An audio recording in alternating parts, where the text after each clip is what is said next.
Басшылық сізге жалақы төлемеді, ал жұмысқа орналасар алдында еңбек шарты болмады. Не істеу керек? Егер жұмыс беруші сізге жалақы төлемесе, ал еңбек шартыңыз ресми түрде жасалмаса да, сіздің құқықтарыңызды қорғаудың бірнеше жолы бар. Еңбек шартын болмау немесе оны тиісті түрде рәсімдемеу жұмыс берушінің кінәсі болып табылады. Және ол заң бойынша жауапқа тартылады. Бұл жағдайда еңбек қатынастары жұмысшының жұмысты бастаған күннен бастап туындаған болып есептеледі. Алдымен, мәселені бейбіт жолмен шешуге тырысу керек. Жұмыс берушіден жалақыны төлеуді талап етіңіз. Мұны ауызша немесе ресми түрде жазбаша талап жолдау арқылы жасауға болады.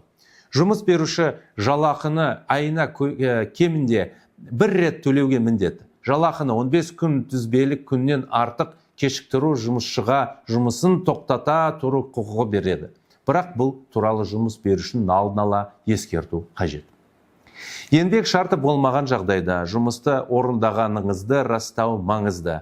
Мұны дәлелдеу үшін келесі материалдарды қолдануға болады. Ол жұмыс берушімен хат хабарлар, WhatsApp, Telegram, email. Онда жұмыс шарттары, тапсырмалар, жұмыс кестесі мен жалақы талқыланған. Жұмыс орнынан түсірілген фото немесе видео материалдар.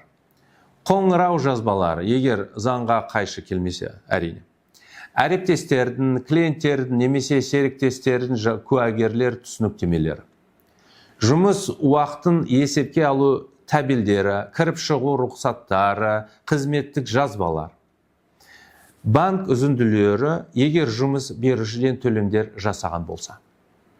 Егер жұмыс беруші жалақыны төлеуден бас тартса, немесе сіздің талаптарыңызды елемесе, мемлекеттік еңбек инспекциясына шағымдануға болады.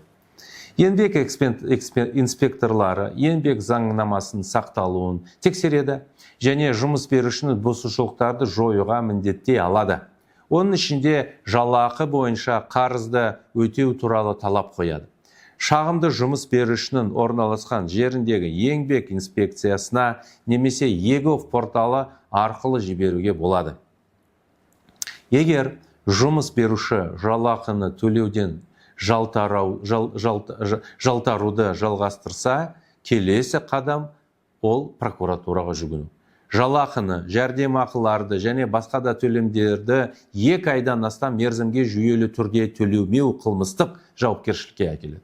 Шағымда жұмысқа кірісу күні, атқарылған міндеттер, еңбек қатынастарын дәлелдері, жалақының төленбеу фактісі мен қарыз сомасы көрсетілуі тиіс. Жұмыс беруші жалақыны төлеуден бас тартқан жағдайда сотқа талап арыз беруге болады. Талап арызды жұмыс берушінің орналасқан жері немесе жұмысшының тұрғылықты жері бойынша беруге болады. Қосымша, салық органдарына жұмыс берушінің қызметкерлерді ресми рәсімдемей жұмысқа тартқаны туралы хабарлауға болады. Жұмыс беруші жалдамалы қызметкерлердің есебін жүргізуге және олар үшін салықтар мен әлеуметтік аударымдар төлеуге міндетті.